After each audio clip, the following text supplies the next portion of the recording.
Alright, here we are guys, back for another Golf Clash tutorial video here, hole number 9.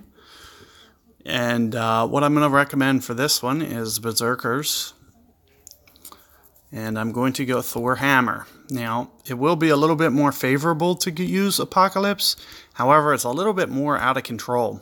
So what I'm going to try to do here is just use a Thor's Hammer, and you know, which version that you have really shouldn't come into play too much on this hole.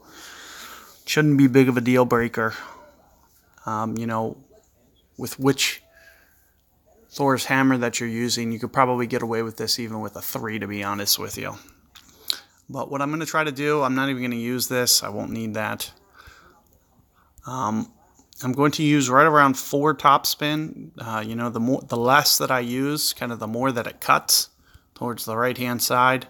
So you'll probably see me try to keep that number down just to kind of focus on making sure that I can get that. Now what you're going to see me do is play almost an entire bullseye here for this aim, maybe about 9 rings or so. So you'll see I'm playing off the right of my bullseye and putting 8 to 9 rings in the water.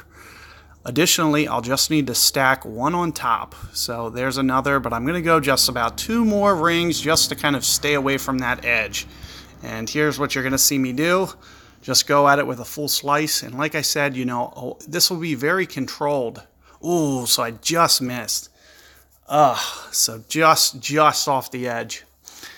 But, you know, as I get to hone in on that a little bit, it should be, you know, definitely something that, you know, you can easily pull off. I only missed it by 1 ring. So it was very, very tight there. And it looks like I might have just went, you know, just a little bit too aggressively.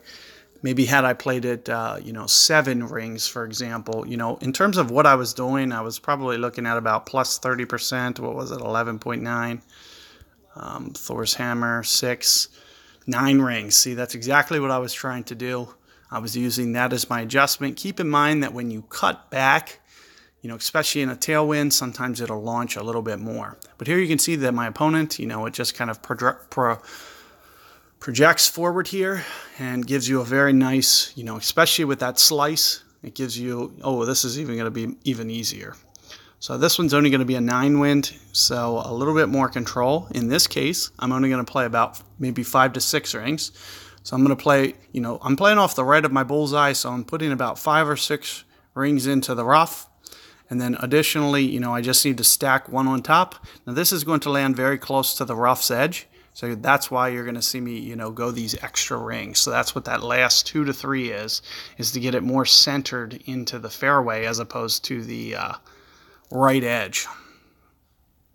So let's take a look here. Now you can see much more straightforward and just missing off towards the left-hand side here.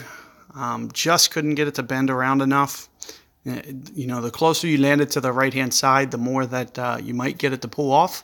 But definitely, you know, just see if you can figure out what I'm doing with those ring counting with how I am setting that up. As I mentioned, you know, I forget what the wind was, but it was probably about 9. And as I mentioned, you know, I was setting about 6 rings into the rough. There you can see my max number, 7 rings. So that's pretty much what I was trying to do. And then all I do is stack 1 full bullseye on top of that. And then that's going to give me basically, you know, landing right around the edge of the rough. And then at the very last second, you see me move about 3 rings just to come away from the edge about those 3 rings. So that's basically what I'm doing when I'm doing that adjustment. So let's take a look here. We're going to utilize as much spin as we can, a little bit of curl. And in terms of a land zone, you know, somewhere right around here would be nice with some curl. So what I'm going to try to do is right about, you know, 5 rings or so in this case, just to be a little on the cautious side. Some curl, some nice curl. I'm not going to quite go full, but I am going to go pretty, you know, you can see that I'm going pretty much into power here. And there you can see, you know, just trying to focus on that timing.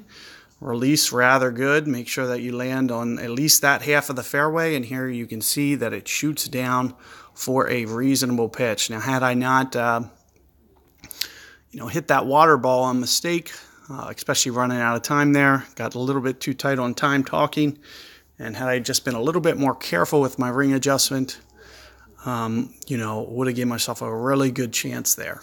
So that's the way that you'll see me do it. Keep in mind, you know, you can't reference aim that off the tee there. So looking at that shot, you know, I had an 11.9 and I had a 9.3. That's 2.5 miles per hour. You know, that's almost going to land the width of that fairway difference. So you can't just go over to the left and just aim. You're going to have to play the wind that they give you and adjust your rings accordingly, because certain winds will require more ring play. You'll see that the two setups that I did were probably very different, probably about five rings different. And in terms of actual landing zone, you know, it probably landed about 2 rings different. So not very, very much. But here you can see, you know, a nice straightforward, easy pitch there. And you'll see we'll easily be able to get that one for birdie. Now, you know, I have no interest here to go in the shootout, so I'm just going to, you know, bail on this. But, you know, good luck with that 9th hole. Hopefully, you know, you find that drive, you know, very manageable and get you to that side easily to give yourself a very good chance to, you know, make sure that you get that eagle. So good luck, and I'll catch you guys later.